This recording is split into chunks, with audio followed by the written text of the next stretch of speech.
Umat Islam harus tahu ini. 8 tahun sebelum peristiwa G30 SPKI terjadi, ulama se-Indonesia menggelar Mu'tamar di Palembang pada tanggal 8 sampai 11 September tahun 1957.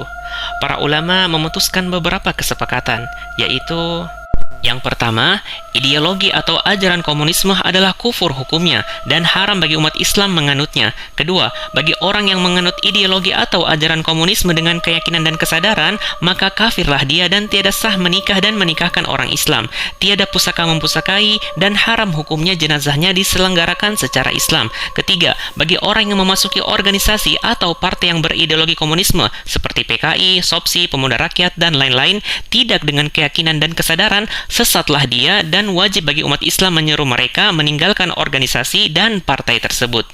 Yang keempat, walaupun Republik Indonesia belum menjadi negara Islam, namun haram hukumnya bagi umat Islam mengangkat atau memilih kepala negara yang berideologi komunisme.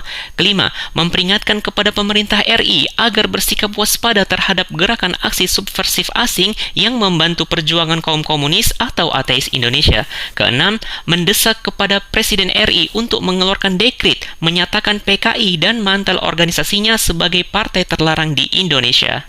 Dan referensi Mu'tamar tersebut ada pada buku ini.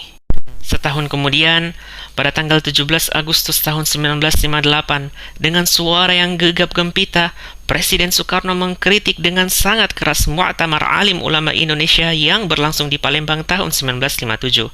Beliau mengatakan bahwa konferensi tersebut adalah komunisfobia dan suatu perbuatan yang amoral.